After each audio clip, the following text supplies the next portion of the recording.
there's still these kind of feelings about modern. We don't mind going to work in a shiny glass tower, but we would like to leave that and come home to our cozy Tuscan villa or our Cape Cod or our A-frame or a colonial house in the suburbs. But there is a growing appreciation of modern residential, and some people call it the dwell effect. That magazine did a lot to kind of bring modern architecture in residences out to the general public. I'm just curious, what do you think? Can you speak about what it is about Americans that are drawn to traditional architecture as far as residential? And how can we counter those criticisms that people have of modern residential architecture? It's been a question that's always fascinated me, why things seem so different elsewhere than in America seems a special case. I have a 9-year-old son who grew up in New York and Austin. We lived in Austin in a fairly modern, small house. And when he was in kindergarten, he was asked to draw a picture of a house, like every other kid. And all the other kids were doing the typical peek through with a chimney and smoke coming out of it. And he drew a rectangle, and it had no doors and no windows. And so the teacher asked him, "Is this the house?" And he said, "Yes, this is what I'm used to living in." And he said that, "I don't like houses with peek through. They don't make me feel comfortable." So a lot of it is, I think, the context in which you grow up is what you're used to. The question, though, is why has it taken off in Europe, where it's much more accepted in South America and much more accepted in other places than in America? And I think that has to do with development patterns and the ways in which house development occurs in the U.S. that differ from elsewhere. In Europe, you have a context.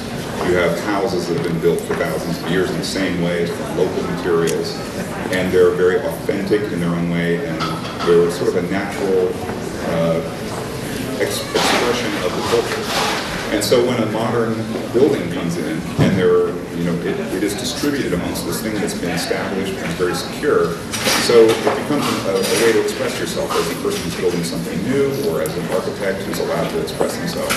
If you think about how houses were developed in the United States, though, usually it's by a developer, a suburban house. You get a big open field. You can do whatever you want there. There's no context to either respond to or to go along with.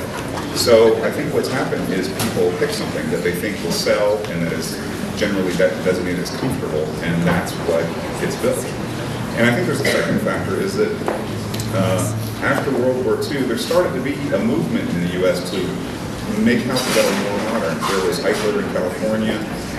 There was the Lustron House, which was built in aircraft factories that were not used after World War II. So there started to be this movement towards not totally modern houses, but modernizing houses. The Eichler houses are very beautiful, mid-50s or mid-century modern classic houses. And I think one thing occurred that sort of changed the tangent, and that was Disneyland. I honestly think that had a major effect on what developers were thinking at the time and what people wanted at the time, because you see the detail and the ornament. And so there was this shift back through the late 60s and 70s and even through the 90s, where you start to get these over-the-top ornamented houses, the Tuscan villa or things like that. And I think that effect has lasted to today. But I think the question is, how do you change the perception of this? And I think events like this do it, and I think the press has a major effect. I think, and making these things, people see more of it, and they become more used to it, and it becomes a part of the vocabulary of your everyday life. And I think the more that happens, the more things will change in America. Because I think the perception of the suburbs now is very different than it is when I grew up. When I grew up, that was the expected standard. If you're going to live in a house that was like a suburb. Now I think there's definitely a rejection of that sort of imagery and feel, and people are looking for something new. So it's been a movement that's very powerful.